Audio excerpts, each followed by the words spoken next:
Pulp MX Network production.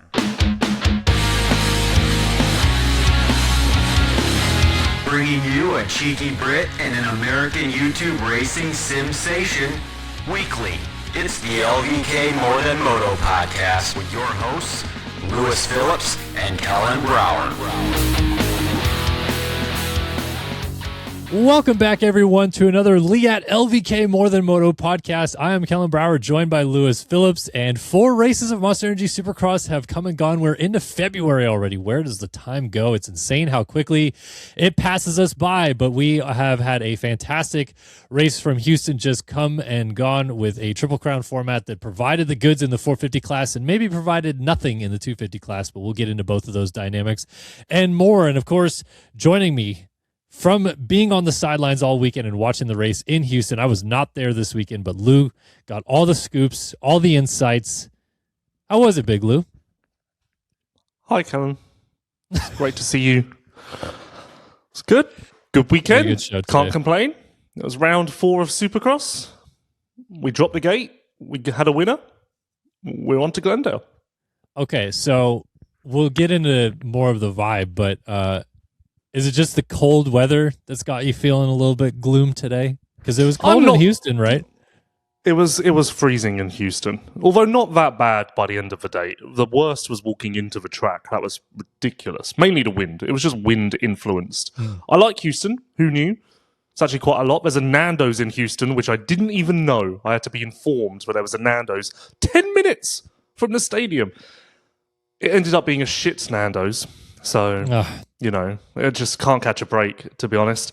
But no, it was all right. Good. Yeah. What was your question? I was wondering if the cold weather was why you were down in gloom, but I'm no, not it's down. You're fine. It's the first time that the series goes back to Houston since 2023, and it's been like this weird on and off relationship with Houston for a little while now. Did the crowd seem good? Like, were the vibes high to have the race back there again? I mean, they were loud. It definitely wasn't full. I wouldn't even say it was half full. But I spoke to someone from Feld on Sunday morning, and they were like, crowd was good. And I, to be honest, thought the opposite was true. So I don't know. But I heard that the reason Houston has been so on and off is because of the crowd. Like, it's just never really that good. So maybe just expectations were so low, so this was good for Houston. I mean, in comparison to A2, A1, and San Diego, it was the worst of the year. But perhaps if we're just looking at it in a bubble, then it's good for Houston. But actually, Kellen, you've just reminded me. Journalist of the Year behaviour. Deep. I couldn't have been deeper. I was drowning in the sand that was put on top of Houston. Drowning in it. I was so deep in a conversation about this, and I forgot to tell it to anyone at any point, including on every other podcast I've done and the article I just finished writing. So this is my last opportunity to share my knowledge. So here we fucking go. Buckle up. So they put sand on the track, and that's about it. No. Okay. No. Serious. So they've been doing this for 10 plus years. This is nothing new. Dirtworks were befuddled as to why the riders were so shocked and talking about this, because supposedly, I can't remember the venues, but they listed like 4 or 5 venues where they do this every single year.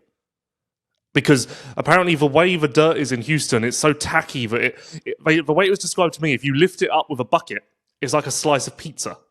Like, so it just always like hangs together. So the sand is added in, mixed in, just to kind of separate it a little bit, I guess, and make it, I don't know, better. But they've done it in Houston, our last 3 or 4 visits, and no one could understand why it was such a big talking point. But the idea was for it to be gone after the first qualifying session. Like, everyone going, oh, look, the sand's just gone. Well, that was by design as well. It wasn't meant to be like so present in the night show. So just a little in and out there of Nashville, I think, is another one. Maybe Denver. Okay. Denver as well. Yep. So there you go. Deep in the track journalism. All of this, all of the above. Well, that's great insight. Thank you.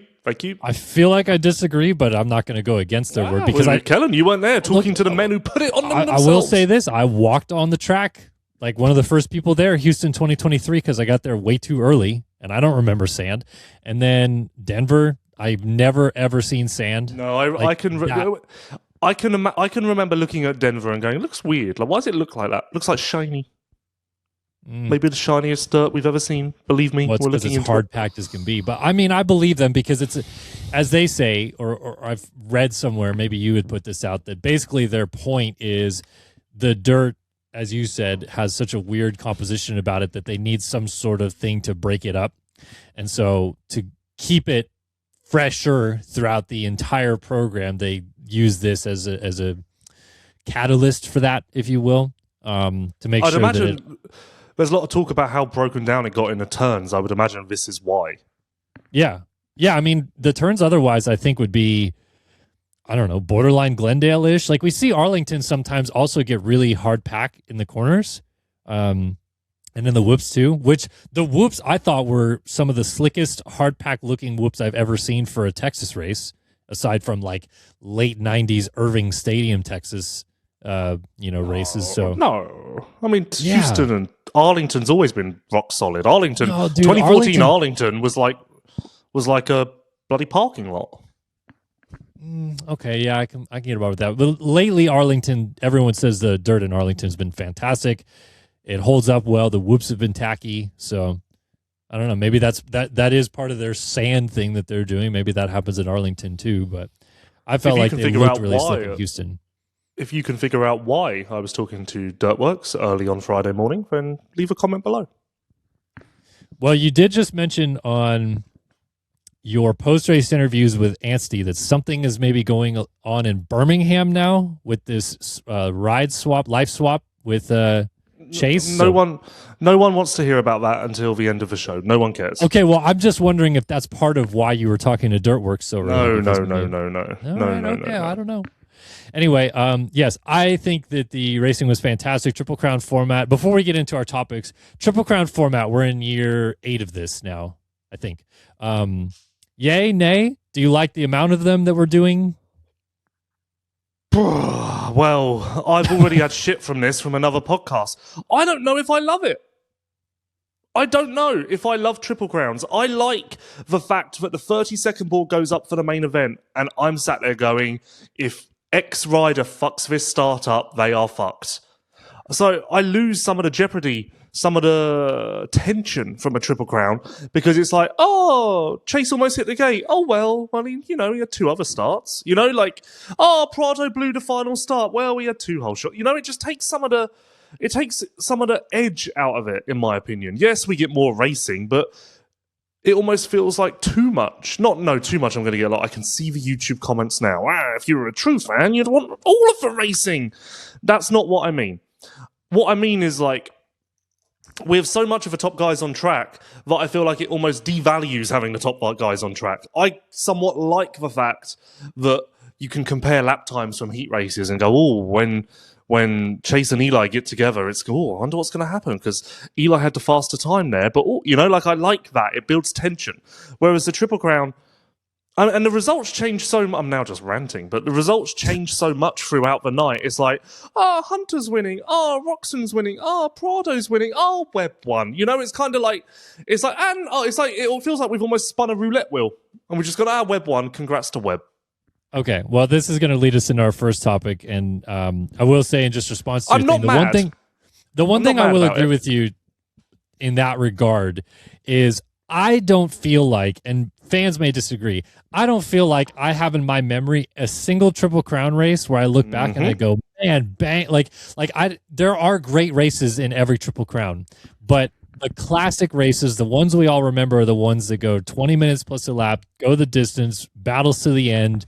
And we leave that thinking like, because those races have a defining moment, and it's impossible to have a defining moment at a Triple Crown, because you could argue Tomac's crash was a defining moment, but what did it define? He got 4th. Exactly. Yeah. I mean, so well, let's get to my first topic because it goes into this a little bit. But yeah, big thanks, of course, to Leatt. Leatt Protection is in our brand DNA. It started 20 years ago with the groundbreaking Leatt neck brace and continues today with an extensive product offering of protective gear and riding apparel. But what Leatt really stands for is inspiring confidence and ensuring safety with every ride. Again, be sure to visit Leatt.com, everyone. Their 2026 line of gear out there crushing it, making Justin Hill, Colt Nichols, and more look fantastic on the racetrack. And we thank them for supporting the show. You got something to say, Big Lou? I wonder who Leatt have got in MXGP this year. Because they lost Adam Sterry. Adam Sterry is in TLD now. So he's gone from LVK to BMP. Let's see. What's Rowan Watson van der wearing? Moostijk is in One Industries. Who did you say? Watson, what's he's wearing? Oh, Kellen. Just chalk it up as another fucking masterstroke by myself that I did a podcast with Ben Watson and now everyone loves him. Well, yeah. I mean, I'm bringing the public to the personalities. He's in O'Neill. O'Neill. Okay. I will say,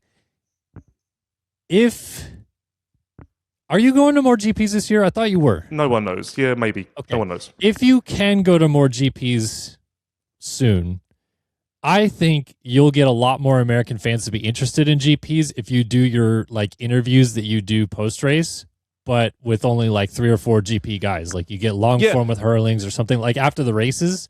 People will be like stoked. spoiler alert. The chase interviews. There are 5 chase interviews in MXGP. Like Exactly. it's maybe it's like a triple crown. Maybe it's too much. Maybe it loses its defining moment. But no, I actually sent an email to MXGP this morning and said I want David Luongo on my podcast because, and I said, look at the reaction to Ben Watson, which, to be honest, like I didn't know how people were going to take it. The views on YouTube exceeded my expectations. The feedback exceeded my expectations, and everyone wants a part 2.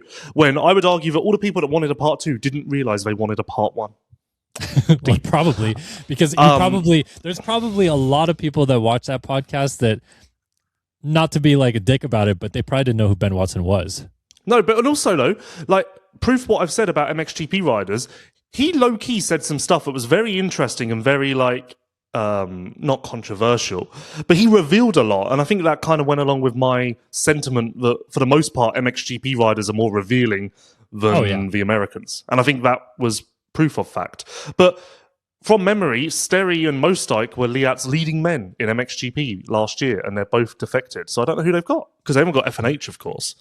Well, let's get hot on the streets and on the beat of this one soon so that we can figure out who Leatt's representing over there. But again, thanks to them for backing the show. And yeah, going back to, it was supposed to lead into our first topic. I feel like this 450 race, from Houston was... There's so many different storylines to derive from it that I don't know where to start. Like, you could start with the fact that Webb won this race overall, didn't win a single race. Is he back in the championship? That's one topic. What about the fact that Eli Tomac, despite going over the bars, still somehow maybe looks the best he's looked in like the last 4 or 5 years, aside from maybe 23 on the Yamaha, but this is one of his best starts to a 450 championship ever. And he got 4th after going over the bars because he rode so well in that final race to get himself into a position to almost, claw his way back to a podium. Like, there's just so many different storylines. I don't know where to start because it's so cool. It's so cool. It's so fun. We're having fun. No, but this is the problem. Like, because we have so much racing, and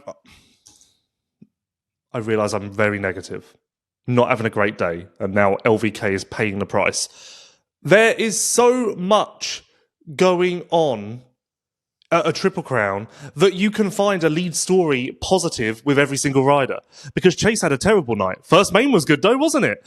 Eli had a massive crash, but that last main, it's true of everyone. There are so many stories because you have so much information that I could go through every rider and give you a positive or a negative. So I don't know where you land, because what looms the largest at a Triple Crown? What is the defining moment to bring that again? I don't know, because they're all defining in their own way, dependent on how you want to view what your preference is. If you like Chase, then you're going to lean on main event 1. If you don't like Chase, then you're going to lean on main event, the final one. I don't know, Kellen. No one knows. Let me ask you this, because I had a talking point in my review show yesterday where I said that to me, as much as Webb won this race, which he did, he found a way to win this race. I feel like Roczen and Hunter Lawrence almost lost it equally so. Like Lawrence, you wipe Lawrence's crash out in the first race, and there's reason to believe he's basically the best guy there that night. Oh yeah, but then it was also a self-inflicted loss. Exactly. But with Kenny, I feel like he was two bad Jason Anderson block passes and getting out of his own head in race 3 away from also winning this race. Like, as he, I believe, told Steve, like or maybe he told you too, the thing with Coop almost dying on the finish line jump in front of him, like kind of jarred him for a lap or two, and it took him a minute to get going. And by that point, Coop had already gotten back by him. And so that just took him like too much time. So I don't know. Like, do you feel Cooper won this race or Hunter and Kenny lost it? So I know it's a gripe of the Webb camp that on these podcasts, that is a question after Webb's wins. So that's going to impact my decision. But again, no, like it's all, I don't necessarily, like, truth be told, at the end of the race, I look at the overall results and I'm like, oh, you know, like it, because the overall results almost have no bearing on what you saw throughout the night. Well, here's why I have this question, because there has been discourse from fans on Twitter specifically that I'm talking about, that although Webb won this overall, maybe at no point during the night did it look like, oh, we're back. Like, he looked about as good as he did at A2, which was good. Which was great. Yes, and you could argue that that is the race-winning speed we will see materialize in the next couple of weeks. But I think Eli was faster. I think Chase was definitely faster at points. I think Kenny and Hunter were also both faster than Webb. He found a way to beat Kenny in that last race, and that's what helps him win. But that's where I'm saying, like, the question mark comes from, yes, he walks away with 25 points, but are we fixed? Everything's great? Or is there still question marks? He was arguably the best guy in the, well, not only because Tomac was amazing, he was arguably at his best in the final main event as he moved forward after that finish line mishap. That was really good. It was impressive, the ground he gathered. Again, admittedly, Eli was incredible at that point. So if you want to say who the best rider in that race was, it obviously was Eli. But in the same token, Webb never had a good enough start to prove that he was the best guy on the night. We never saw what he could have done with a start similar to Hunter or Kenny, or Eli even in the last one, or Prado. In fact, everyone had a good start, except for, I don't know where Chase started in the first one, but Chase and Coop were kind of the only ones of the top guys to not essentially have a shot at the front of the field. So I think that impacts your perception of how Webb won, whereas the intricacies are actually quite brilliant. I think the starts are a problem. Not a problem, just a bit of a chink in the armour. I mean, across the whole shot line, he was 5.57 across the main events.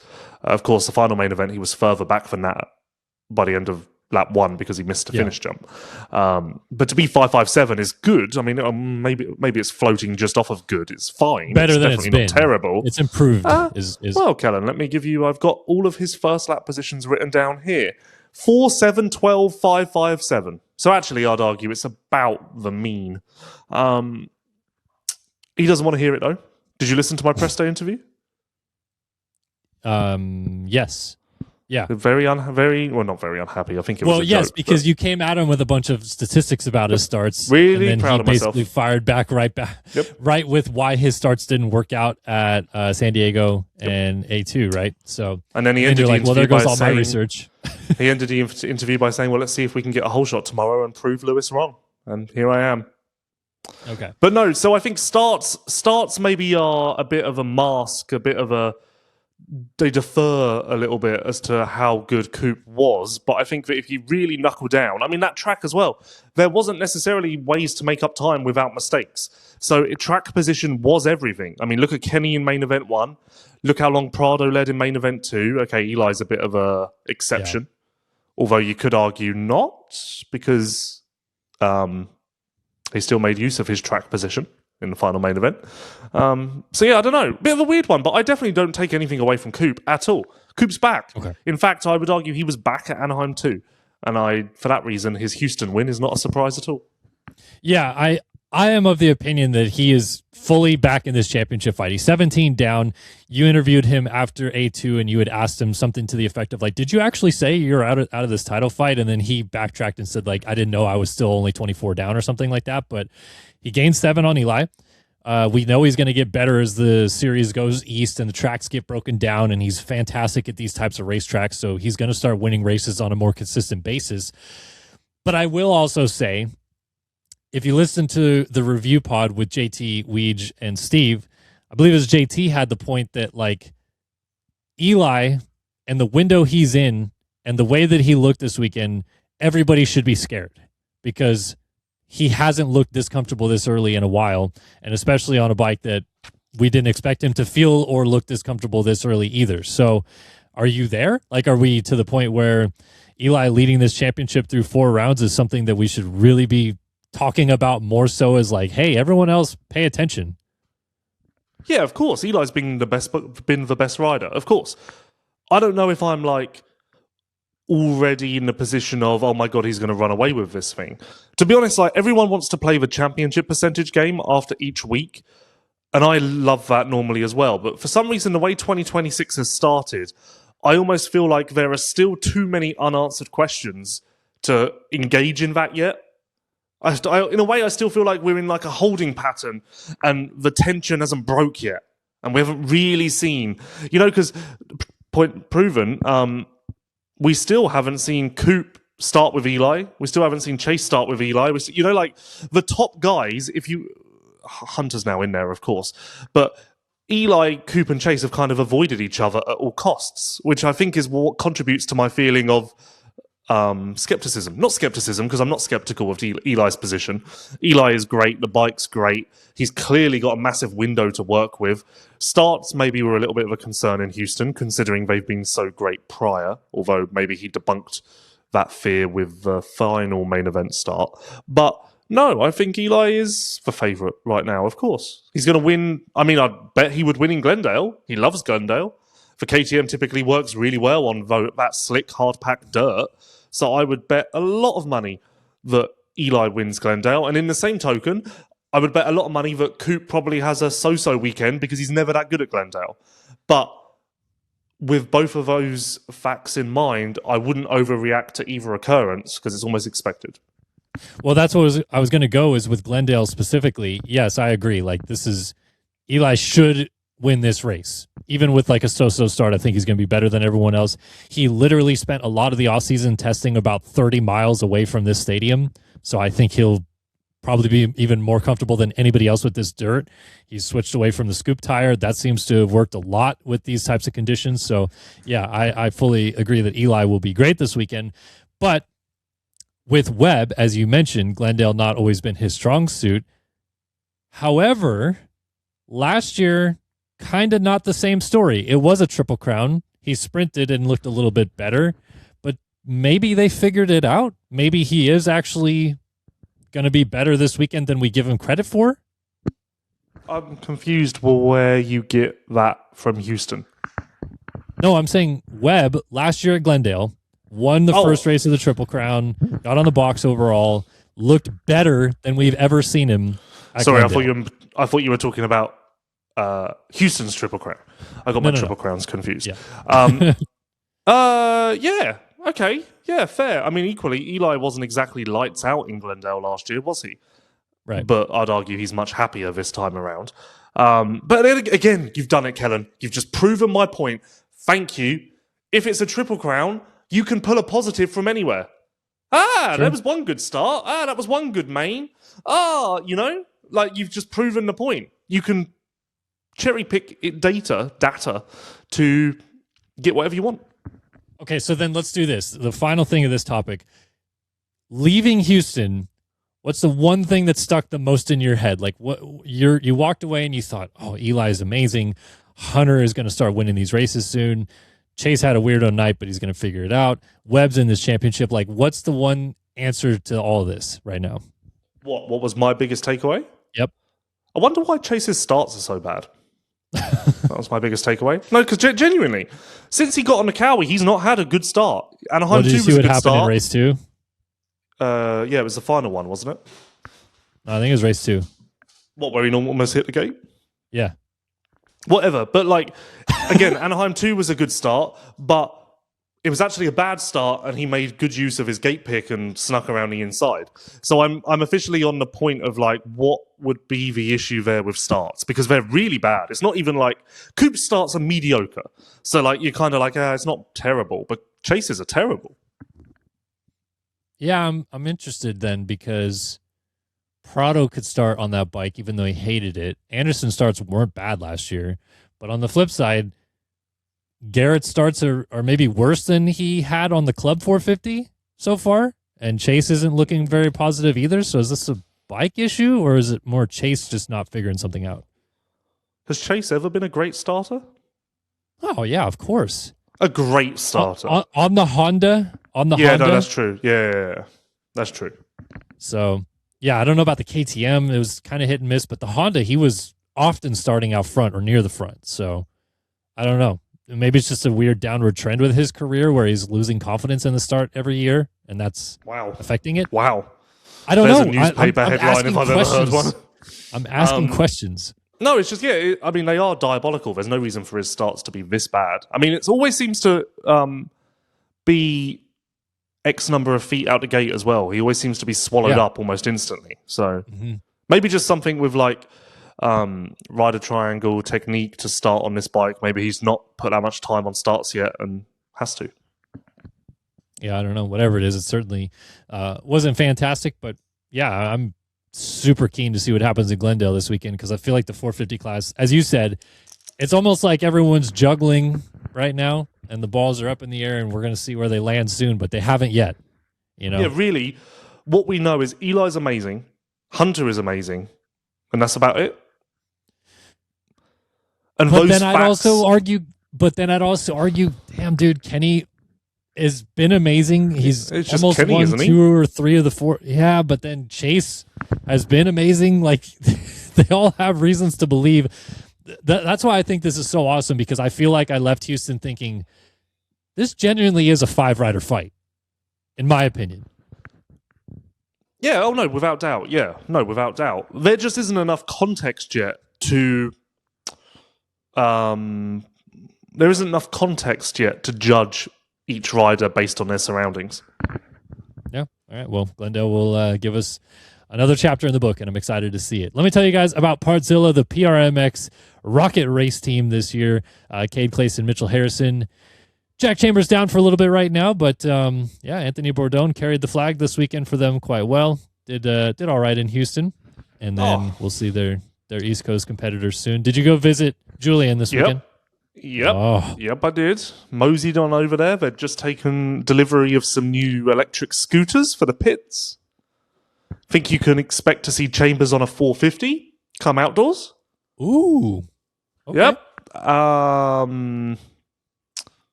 Luke Clout is incoming in a week? 2 weeks? A week? Is he going straight to Chambers, or is he testing anywhere else? Okay. No, I believe he's going straight to Chambers. And that's about that. All right, well, that's our update on the PRMX race team. Hey, Partzilla.com is the premier OEM parts dealer and distributor. They sell OEM parts for Honda, Kawasaki, Polaris, Can-Am, Suzuki, Arctic Cat, Sea-Doo, Ski-Doo, and Yamaha motorcycles, ATVs, PWCs, and snowmobiles.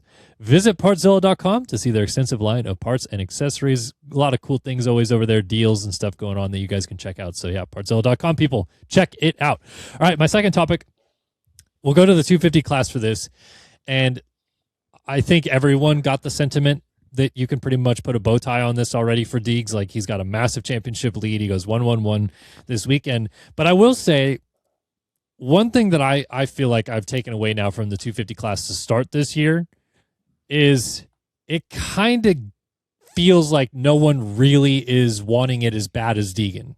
I think all these guys want to win championships and want to win races, but Deegan just looks a little extra hungry to do it because when he's fighting these guys, there's not a lot of fight back. And you and I both know that as much as fans love Deegan or don't like Deegan or whatever, the general consensus for the guys that he's racing is that he's not that fun to race with. And so other guys that would race the not fun guys, I think would race them harder, but Deegan hasn't really been raced that hard. And I don't know why, because I figured all these guys would feel a little bit fired up to try to take it to him this year, but I haven't seen like any of that from anybody. What is it, because they can't get to him? Yes and no. I feel like How do you battle someone who's clearly the best rider? Well, Kitchen had his opportunity and he kind of blew it in race 3, in my opinion. He went for a weird block pass at the wrong time, and Deegan just immediately stuffed him right back. Yeah, but So that's there kind you of what go. you're wanting. That's kind of what you are asking to see, isn't it? You want to see a block pass. So yes, it was mistimed, but you want to see someone attack Deegan like that. Is that not your point? In a way, yes, but I also, so like, I know Volan maybe thinks he can't win these races just yet, but he got passed by Deegan, had a chance to go back at him in the next corner, and just went in right behind him. You know what I mean? Like, Kellen. These guys aren't racing him like to try to beat him. In my opinion, they're kind of like, we know he's better. That's what it feels like. Yeah, I'd imagine you have to take stock of that at some point, even if you don't want to believe it. It's kind of something you can't ignore, no? Yeah, I mean, I guess, but that's what I'm saying. Like, it seems almost like these guys around him that are wanting to try to fight for a championship are like, I can't beat him tonight. Maybe I'll beat him next week, but it hasn't happened, you know? Tough road for you lately. Voland pant issue, now Voland sound issue. How you doing? We're fine. We did very well this weekend to have 2 of the 3 hole shots, almost 3 for 3, and we'll get there when it's time. Okay. Well, it seems You like have to his admit pants- the starts were probably the best I've ever seen out of Volan this weekend. Oh, yeah, of course. I mean, I don't know if I'm really taking stock of Voland's career starts, but sure. Sure, yeah. No, Voland was very good. You should be very proud. Thank you. Yeah, we worked hard. How about McAdoo? Why aren't you Can we going to talk- Glendale? Oh, because it's going to cost me about, I don't know, $500, $600 to do it, and I don't know that I want to spend that money to do that. That's So, understandable. Could you not bunker Anyway. with someone? still fuel, food, etc. Yeah, but you kind of cutting it down then to like $200. I don't know, man. Anyway, can we talk about McAdoo for a minute? There is low-key some McAdoo pushback in the universe right now. There is. And I guess I get the point. I'm just surprised that it really seems to be sweeping the nation. But then there's not, like, in my mind, McAdoo is just Max Anstey. Like, they just talk a lot on the podium, but there's not the same pushback for Anstey. So I don't know. I mean, I think that as an industry, we are maybe overplaying the arrival of this child.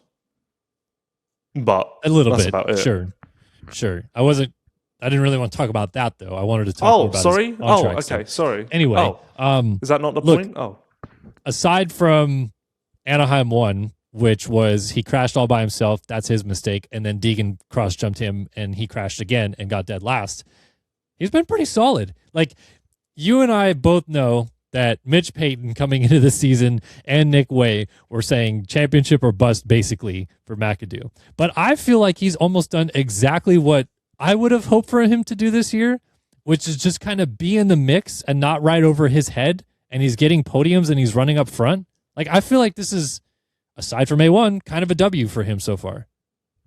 Yeah, without doubt. A1, honestly, I was quite a naysayer after Anaheim 1 because it kind of was McAdoo's worst hits as far as mistakes and whatever else. But he's really corrected course and found some consistency. I mean, you don't see him riding over his head to win. There's been opportunities where the leaders are right there and he kind of just does his laps. Whether that's a conscious effort or just reflective of where his ceiling is at the moment, I don't know.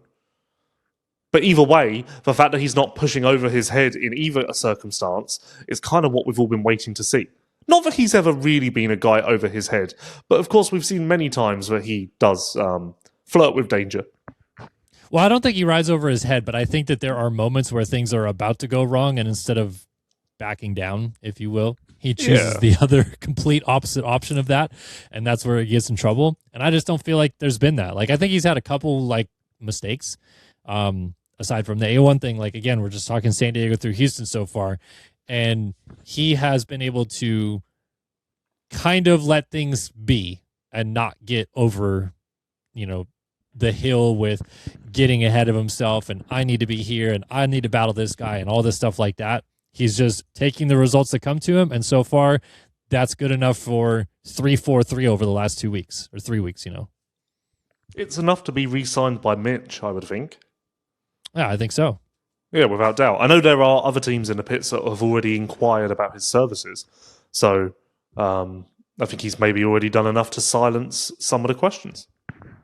Is he, aside from Deegs, maybe the biggest pleasant surprise of the year so far? Like, is there anybody else that's jumped off the page to you in 250s that you're like, man, I don't know. It's kind of just a class marred by disappointment, isn't it?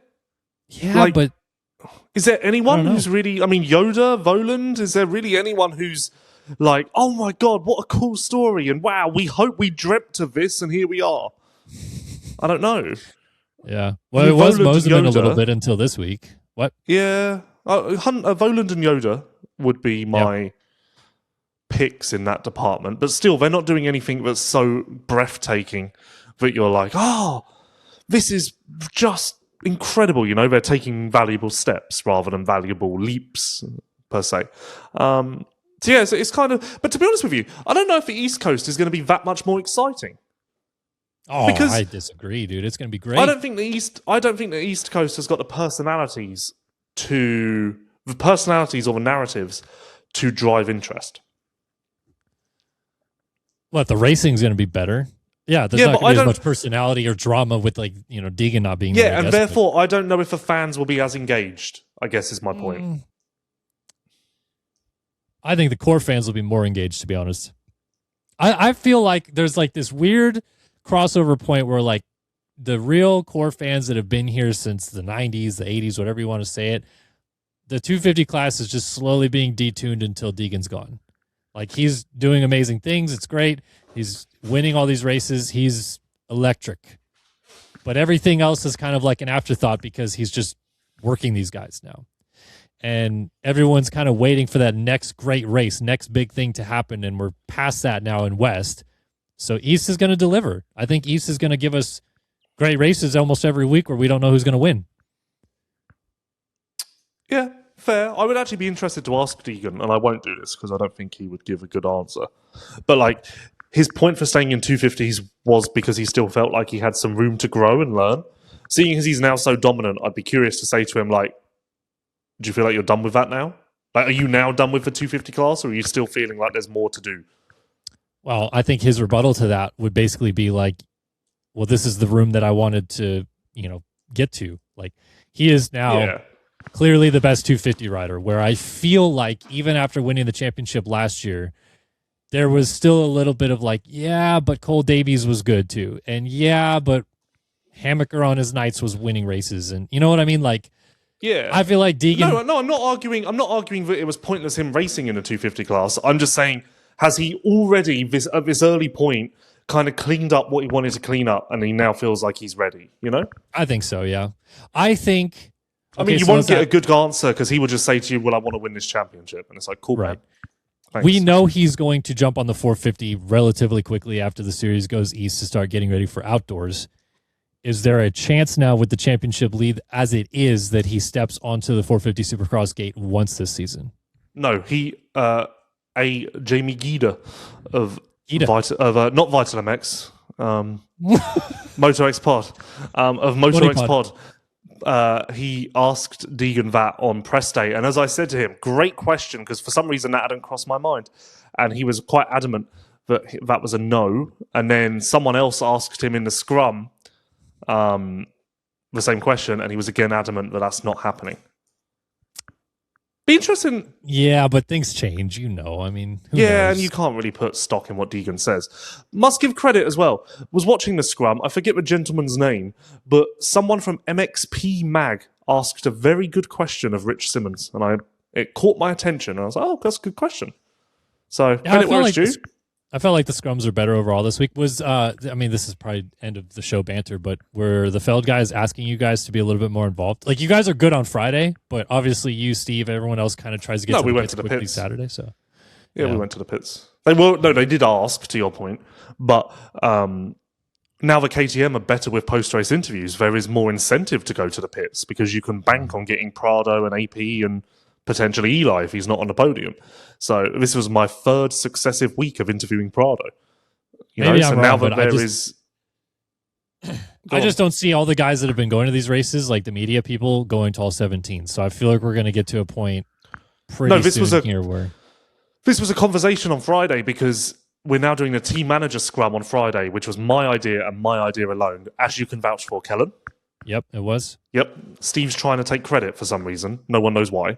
Because Steve's trying to take credit because he once suggested the team managers should get on a Zoom call, and somehow this is the same thing in his mind, but never mind. To be perfectly clear, you suggested this, and Steve said, "Oh yeah, that would be good." And then now Steve's taking credit. Mm-hmm. So it's really, it is really, really good because have you listened to we've done two, but have you listened to them both? Yeah, arguably, between every media's post-race podcasts, the post-race scrum, all of the press day interviews across all media, I would argue both weeks the best information has come from those team manager scrums. But to your point, it was me, Jamie, Guida, and Dan Beaver from NBC. And Jamie's not going to every race. Dan Beaver doesn't go to every race. So I did say to Feld, I said, I feel like very quickly we're going to get a team manager scrum where it's just me. And I don't know how I feel about that because I'll be here soon. Okay, that's true. Okay, yeah, that's true. But then this sparked a debate, and it now seems that the TV meetings may be pushed so that Weege can go and Ricky and whatnot. So there you go. Team manager scrums. Well, yeah. But genuinely, the best information to come from both A2 and Houston came from those scrums. Like Dustin and Rich were really, really good. I mean, and I don't even think they necessarily meant to be good because they were still quite shielded, but the stuff they did reveal was like, oh, and the position of it's really good as well because it's directly after press day. So you can just kind of build on what the riders told you. Oh, like I did it with Dustin. Jason told me he wants to work on suspension. And then Dustin was like, oh, that surprises me because we've built him a new shock that we were going to test it. It's very good. I'm very happy to see the sport evolve in this manner.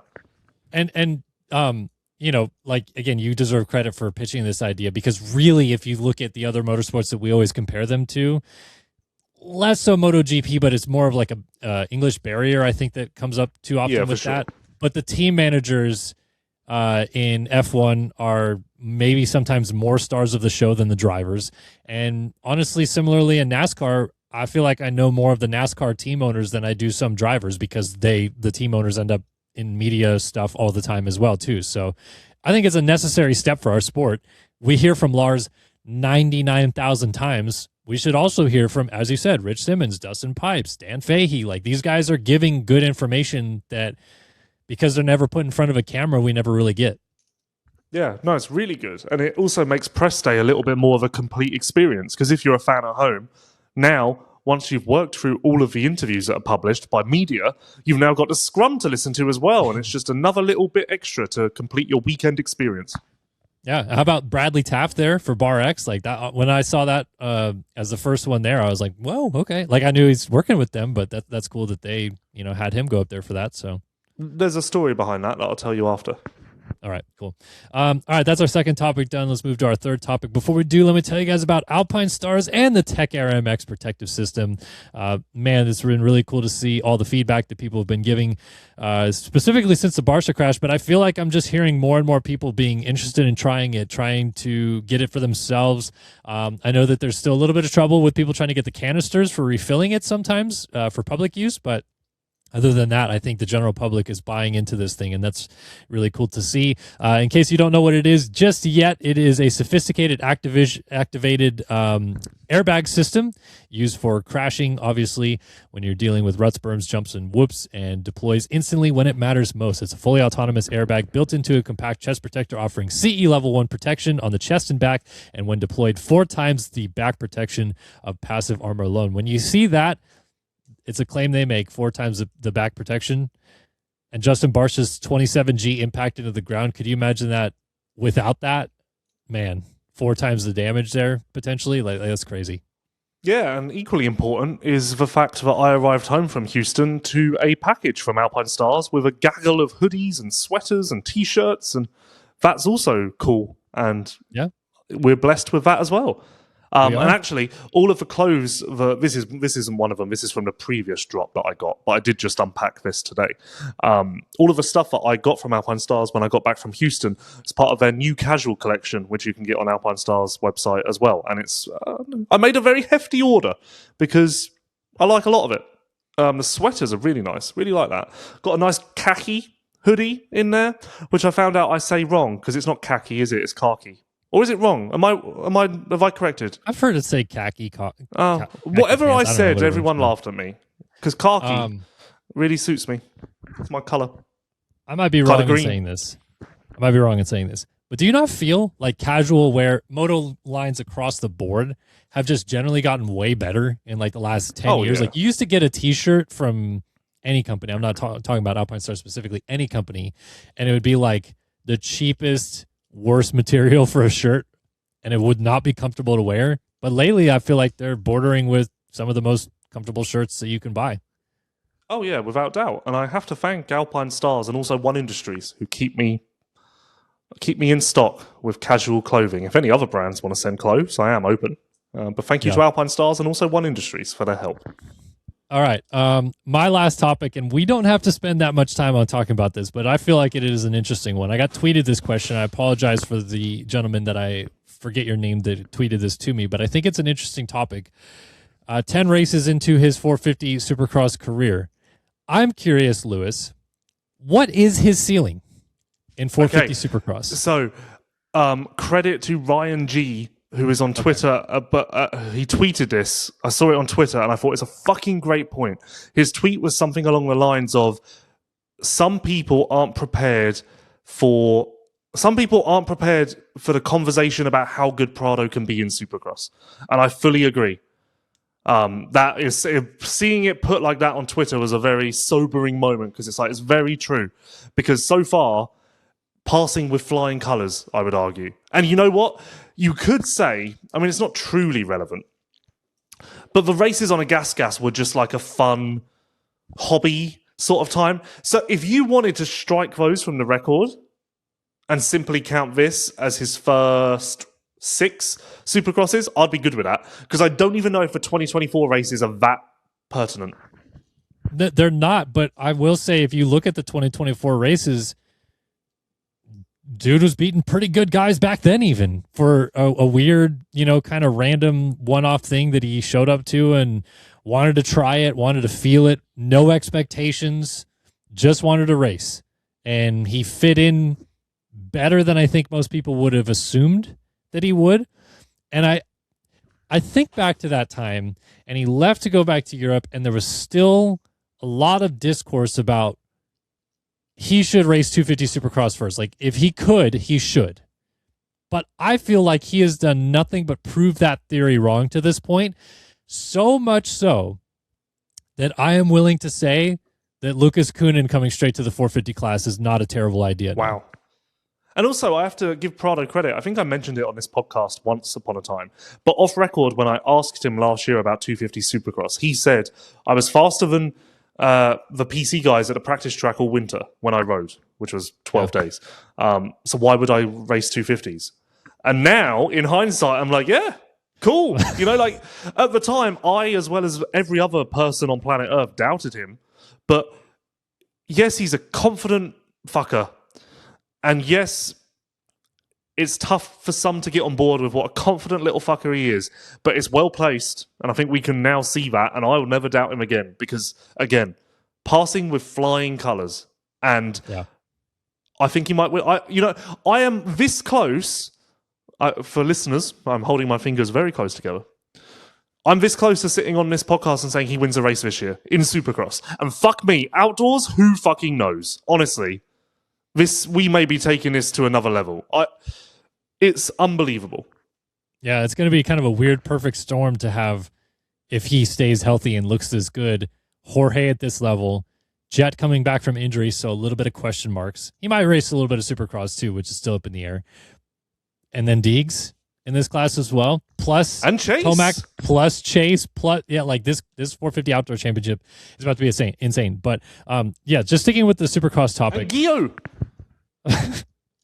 Hey, racing east soon. With the supercross topic specifically for Jorge, I feel like last year on the Cowie, we all were like, please just make it through supercross. By 27, we can maybe talk about podiums. Or by 26, we can maybe talk about podiums if he makes it a full season on Cowie. Maybe race wins by 27. As you just said, we've already got a podium. He probably could have podiumed Houston. Definitely needed a better start in race 3, and he mentioned that in your interview. He was leading the overall with like 2 laps to go in the second main event. He was, yeah. But yeah, like race win doesn't seem out of the question, especially with his starts and getting away, and who knows how he's going to be on rutted conditions. Maybe he's even better than he is now. Seattle? The one thing that still is just absolutely blowing my mind, and it's finally starting to trickle across social media and blow everyone's else mind, dude, he might be one of the best in the whoops. Like WTF. He was so effing fast in the whoops all day long. It didn't matter how fresh they were, how broken down they were. He looked solid. And I cannot believe that, because every other European, I get it, most of the time it's French and they're more of like a weird technical rider, so the whoops are a bit of a daunting thing for them. But aside from, I mean, maybe Porcel was good at that right away, but this is maybe the quickest I've ever seen someone be this good at whoops. Yeah, fastest time in the whoops in the sector in the first main event, I do believe. Although, again, leaning on my previous rant, you can cherry pick data from anywhere in the Triple Crown. But no, he is amazing in the whoops. Even last week, the whoops were terrible in the end of the main event, and there were a few times where he caught my eye, and he was just skimming through there like nobody's business. If you want to push me for a negative about Prado's start to the season, I don't know if I have one. Which is, his main event starts have been a bit hit and miss. There you go. That's my negative. Yeah. Maybe San Diego just kind of floundered around a little bit, didn't go forward. That's the only weakness. He admitted that and then fixed the problem the next week and this week as well. So, like, charged forward all the way at A2. Yeah, I mean, he is one good start away in that last race from being right in the mix with those guys for an overall win, which is crazy, but that's where we're at. So, again, we'll go back to this. You think he could win a race this year? I feel like I'm kind of already on board there as well. If he wins a race this year, does he roll into 27 for you as a, let's say, borderline championship threat? No, I'm not there yet. Okay. What would you compare him to? Higher than a J Coupe? A Hunter, where I was at with Hunter prior to this year? Like, yeah, he's going to be really good, but it's too soon, which admittedly I've now changed my opinion on Hunter. But where I was in December. Like, yeah, he's only had 2 podiums, let's calm down, but it's going to come. That sort of thinking. What about if he wins a race this year, wins outdoors, and then, like, let's say top 3 SMX? No, it doesn't change. You've just named Hunter, haven't you? Yeah, but Hunter didn't win the outdoor title. No. Okay, so, yeah, true. No, but you get one. Like you get my point. Yeah, I just wonder how much like his confidence level is going to continue to rise, because he's already a very confident guy. We know this. But I feel like you go back to the things that he said after finishing on the podium at A1, and you just kind of listen to a couple of the things that he said about, like, I just can't believe I'm here, and this is sooner than I expected, and this is amazing, and I'm so happy to get a podium. And now this week when you interviewed him and he got 7th, it was very much like, I blew it. I should have been on the box again. And that's a pretty massive disconnect in a 4-week span to get to that point. You know what I mean? Like, his confidence level is already starting to go back up to peak Prado levels again, I think. And a confident Prado is a dangerous one. So that's why I'm saying, like, I almost wonder if he wins a race this year, if he rolls into 27 himself believing he can win this championship, and that's a dangerous combo. Who's the first one to win a 450 race in their 450 careers? J Coupe or Prado? I think Prado. I think this is going to be a dick thing of me to say, and people are probably going to be mad that I say it. I don't think Jacob wins a 450 main event Ever? ever. Yeah, I think I'm there as well. The only thing that would maybe change my mind is soon enough, Eli, Anderson, Webb, etc., will be gone, and then maybe it is a lot easier, so it's just easier to get one circumstantially. But I don't believe that he's going to be.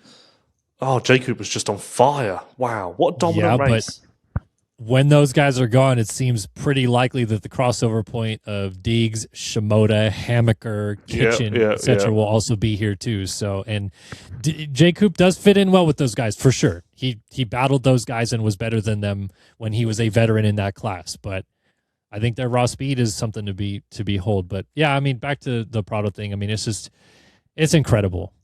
Like, you look at the results, and it maybe doesn't do any justice to tell the whole story of how solid he has been to start this year, because it has been very fluctuating, if you will. But he's better than a 7th place guy now, in my opinion, which I definitely would not have said most of this year would be the commonplace. Where would Tom Vial be in 450s?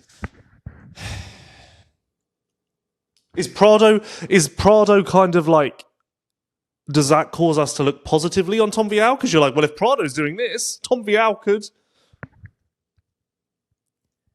I feel like coming in to 450 Supercross, if Vial had just moved up, I would have been really high on his chances. But seeing this class and how competitive it is right now and how fast everyone's going, I don't know that I would put him ahead of Malcolm or Jacob, and they're 8th and 9th in points. Yeah, but I think that's fine. That would have been a success. Yeah, but that's worse than Prado.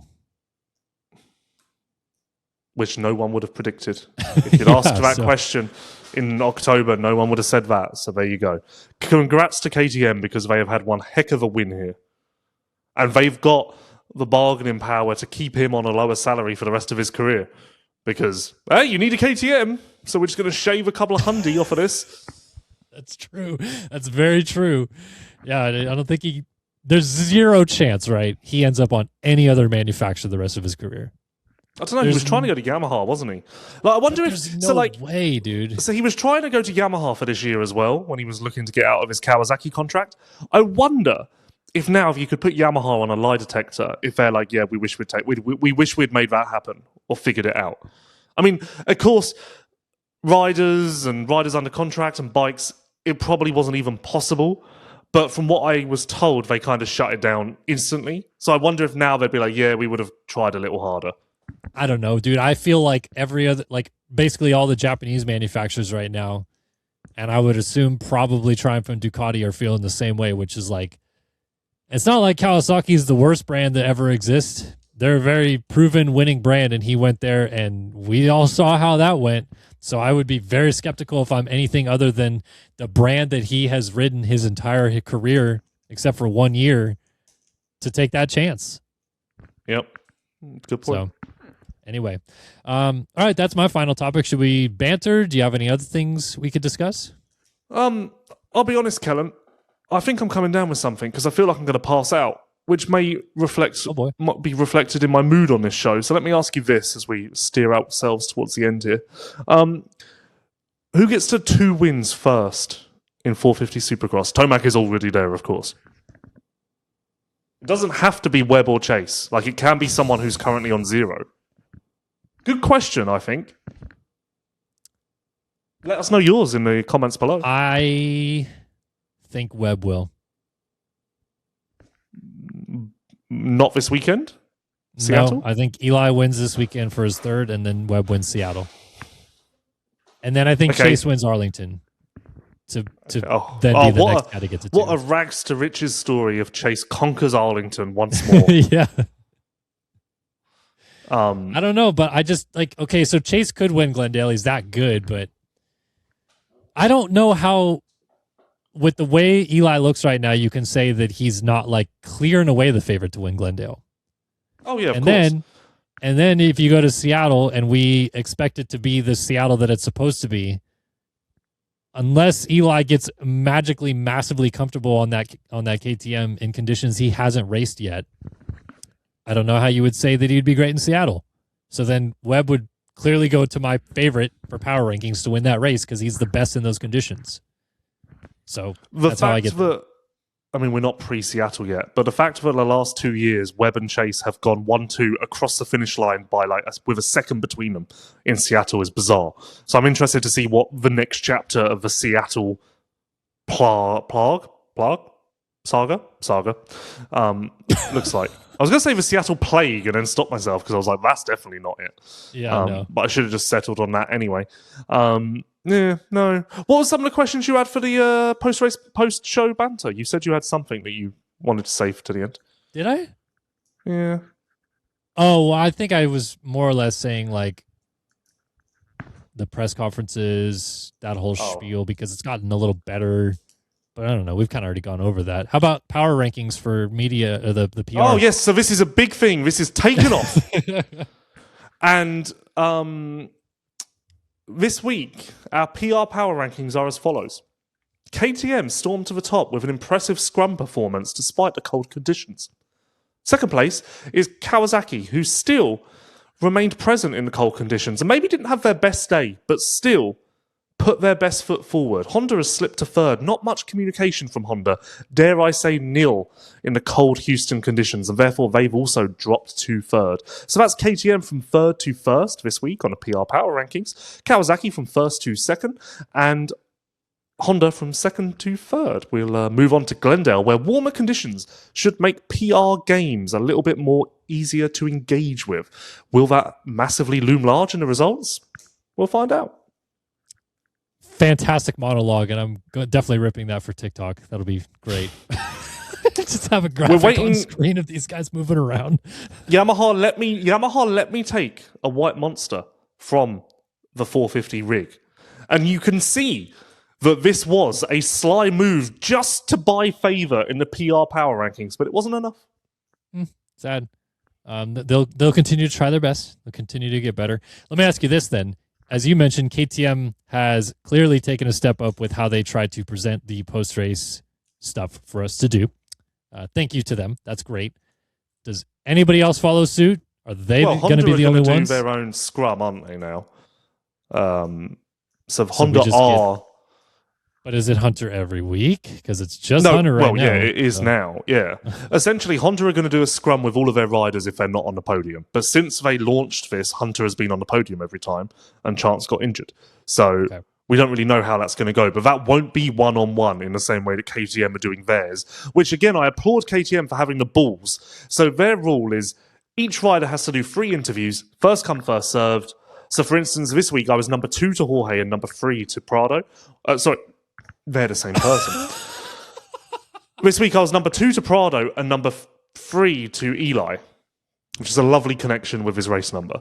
While I was interviewing Eli, Steve came up and got in line, and KTM were like, sorry, he's hit his limit. Which I applaud, because time and time again, the problem with Feld and PR and everything in general is no one's really got the balls to just be like, we're drawing a line here. As we've said many a time, I think that a PR person should be on press day going, hey, Coop, you don't need to talk to this idiot. He's got 5 followers. Like, sorry. If you want to talk to Coop, he'll probably be in a scrum tomorrow night. You know, like that. So I applaud the fact that KTM are like, we've got rules. This is how we're doing it. Sorry. Because time and time again, you would have seen someone say to Steve, okay, just do it quickly. Just get in there. Yeah. And then the whole thing starts to fall apart at that point. Because then the 5th person goes, well, if Steve's doing it. Yeah. Or because Steve is buddies with them, then we like Steve, so we want to help him out, and there's not like that professional disconnect of like, okay, but what's the media outlet, how many followers, etc. So if you're listening to this, Kawasaki, and you're thinking that this sounds like a great idea, I swear to God, if I walk over and you say, sorry, Chase has already done his 3 interviews, that's not going to work. See, don't try that. But then you're going back against this professional line of questioning that you want. I've fucked myself, haven't I? Yeah, you did. No, you really did. No, because as I said at the weekend to many people, the Chase things are not interviews; they are podcasts. And when we next do our next one, you will see a very different. Spoiler alert!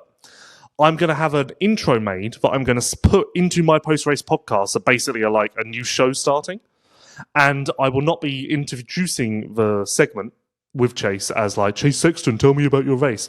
I'm now going to intro it as if it's LVK and say, welcome to Lewis and Chase show. No, no, no, no, no, no, no, no, no, no, no, no, no, no, Hey. no, no. Easy. It's the Chase and Lewis show. Please No, be respectful. it's never been that. It's never been that. He's not going to be happy with that. He's going to have you change that.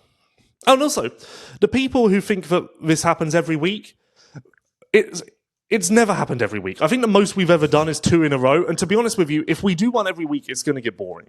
So hopefully, Glendale never happens because he normally flies out that night. But then he's staying in California that week, so maybe. But maybe Glendale. Wait a minute. He's in California. Stop. Okay, all right. No, wait, go on. He's in California the week that day 1 happens. I need to send a text today and see, because I don't know if Houston has maybe changed the plans for that week. So I need to really?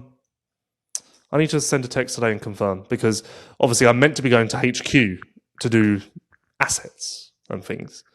So I don't know if now that there's a bit of a... Like, Chase wasn't meant to be in California this week. He was meant to be in Florida, and he's gone to California. So I don't know if that changes and I don't know if it's much more hectic now. You better figure this stuff out, because there are people who care a lot about you that are trying to get things lined up. And, yes, we likewise. need I need to send a text today, because I also need to know what I'm doing.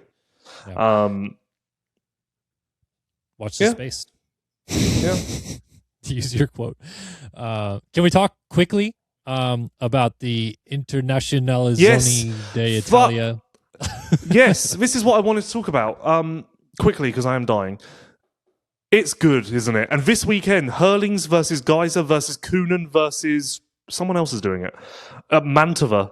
It's going to be interesting. And then the week after, Hawkstone, where Ben Watson breaks cover. No and again Febvre? Last night. I don't know what Fevre's doing. I think Fevre's doing Hawkstone as his first race. Last night, I got another text from an anonymous source that said, "You'll be pleased to know Ben is flying right now."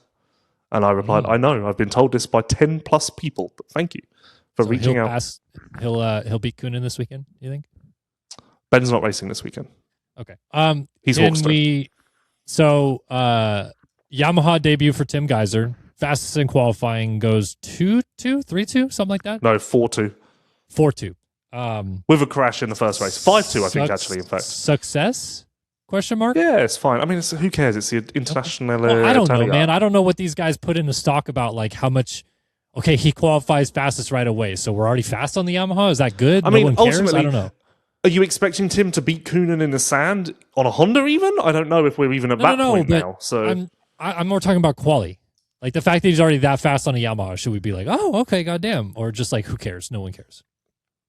No, I think that's promising to a degree. Yeah. Who it wasn't promising for was Ducati, who had a terrible day. The bike isn't very good in the sand, and it seems like it's not really improved over the winter. So that's not great. My little Swiss friend didn't race, but I think he might be racing this weekend. Nice to see. Weird to see that Monster have pulled back from the Ducati program, but also cool to see that Shell have clearly upped their support, because the reason that Shell was on the original test bikes and whatever else is because they had a marketing deal with Ducati, and technically a test bike is a marketing bike, so they had to be on there, and it was in no way going to be reflected in the racing. And from memory, I think there might have been a small Shell logo somewhere on the bike last year, but not fully. And this year they've got a nice prominent place on the rad shroud, so good to see Shell take a step up. I don't know who did Ducati's photo shoot, but that's fucking... Send me with an iPhone, I reckon. Dude, honestly, I feel like in general the preseason stuff that comes from GPs never that good. Like, No, some that's not photo true. shoots are okay, but otherwise it's like, what are we doing? No, because Yamaha stuff was really good. Barvo does a really good job. Ray Archer does a really good job. So, like, Yeah, but it took just too depends long. on the photographer. What do you mean took too long? Bro, we're in February, and finally this weekend we get Tim photo shoot shots. Or Yeah, but it's actually, no different like to Wednesday. It's no different to AMA stuff. We get the photo shoots second week of December, because it's all done around when the first race is. Like, it's never done. Okay, KTM this year was an exception, but typically, like, Chase's Okay, I guess Hawaii happened. So, Yeah, but- you're like you're digging a hole here because Cowie's the No, only but- one that normally does it late.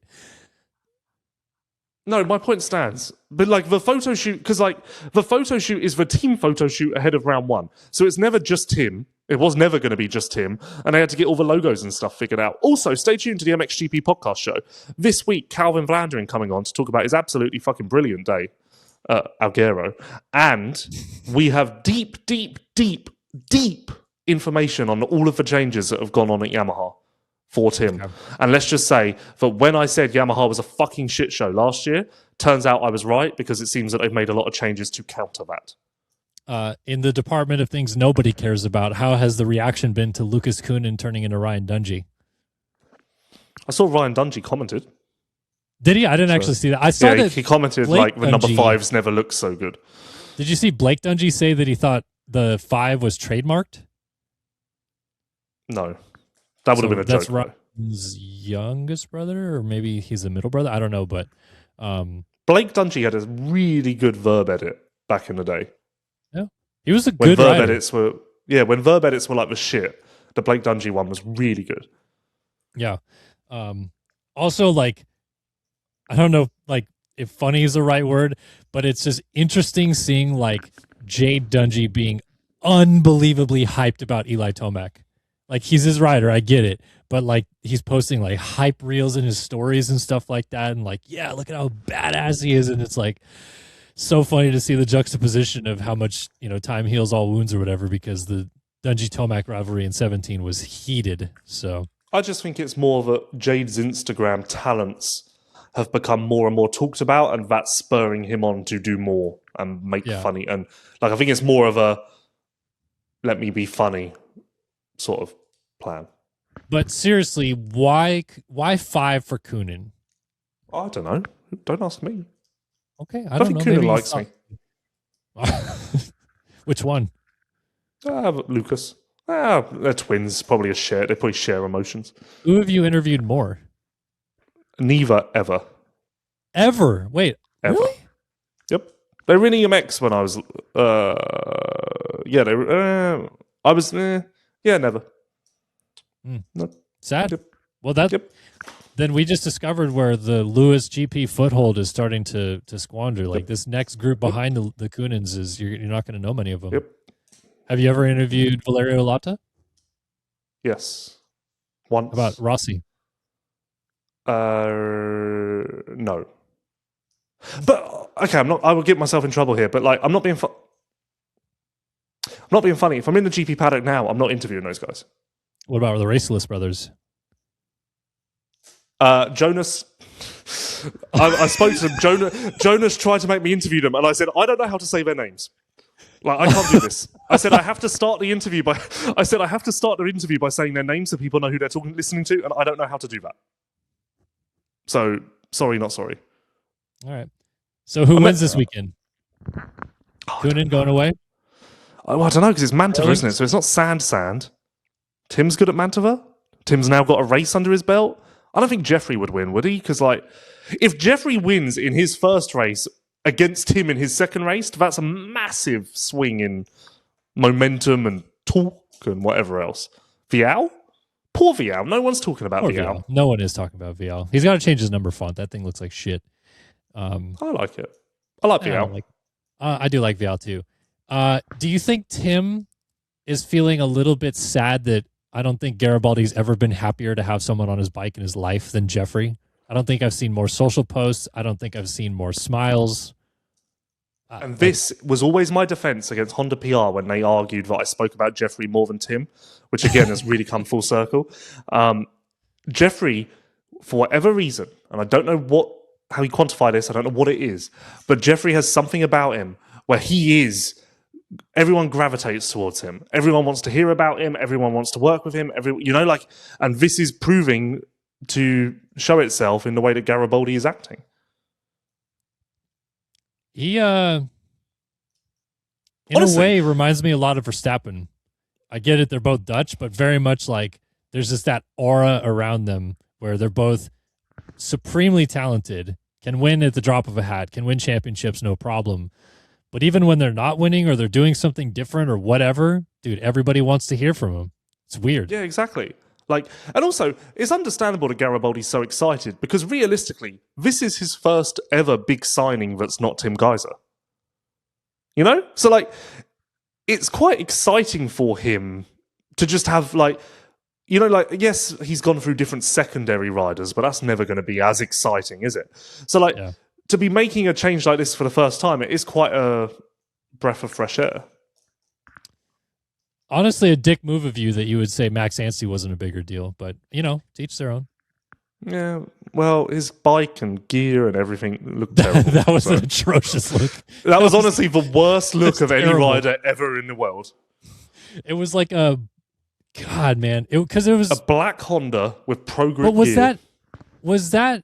Why the black Honda? Was that Arma related? Like, did Arma ask for that? Yeah, I'd imagine so. But then there was like a red fender sometimes, and then the black. Also, side Garibaldi Honda panels. wasn't. It was just like a little support team. So, like, Yeah, I know that because Cool Ass rode for them the year before, so they were. well, it just was working their Yamaha at way that up. point. But they were just working their way up, and yeah, that look was awful.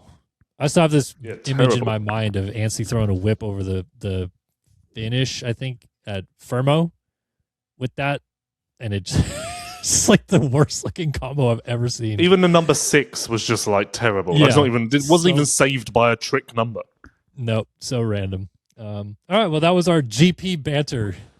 Yeah, a lot of day. GP talk next week off the back of the Hurlings Geyser matchup for sure. Yeah, that'll be and Kunin, right? Dan Coonan. Yeah, he wins, and we don't even care. That's fine. No one cares. My one of my favorite things from the weekend, to be honest, was JT and I have this little riff going on about the Kunins. And he texted me and he said they looked really good. And then I texted back. I said he looked just like Dunge out there, with like a video of him flailing going into the race lead. This was awesome. I don't really understand where number 5's come from, but to each their own. Number 5 is very underrepresented in the motocross community. Yeah, it wasn't though. Not really. Can you Up name? until- Can you? I was actually going to tweet this today, and I still might, so I might not reveal the answer. Can you tell me the last KTM MXGP rider to run number 5? Factory. It's a deep pool. Like deep. Like, are we talking early 2000s? Well, I'm not going to give it away, Kellen. That's a question. All right.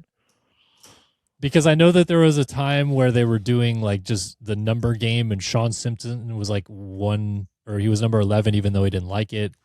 450 rider.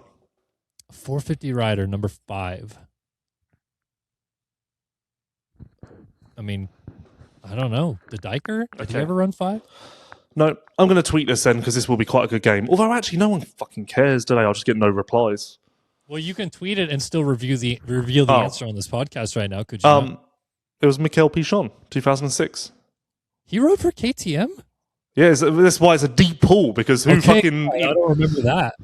Yeah, he went Because I knew similar. Pichon was 5, but I couldn't go that far back because I was like, I don't think he ever rode for KTM. But so I Pichon was thinking never it was 5 on a Honda though. 5 was just a KTM number. No, he was 5 on Suzuki too. Oh, I was only thinking Honda. I don't remember him being 5 on a Suzuki. I thought he was 5 on Suzuki. He was definitely honest, 5 here 1 year on a Honda. But I can because only he landed picture- on it. I can only picture Pichon on a Suzuki with number 1 for some reason. Maybe I'm wrong. What number was he on Suzuki? I thought it was 5. I don't know. Anyway, let's Who wrap knows, her man? up. Let's wrap it up. Thanks again to Leatt, Partzilla, Alpinestars for back in the show. Hopefully you guys enjoyed our banter. Not as deep this week, but still deep enough to get you guys excited for it. Glendale this weekend, personally speaking, my favorite race of the year. I am bummed I'm not going to go, but we'll see. And can't wait to see what happens in the sunny Arizona heat. But it's inside, so it's not going to be too hot there. But thanks, everyone, for tuning in. Hopefully you guys enjoyed another Leatt LVK More Than Moto podcast, and we'll see you next week to recap all the fun festivities from Glendale.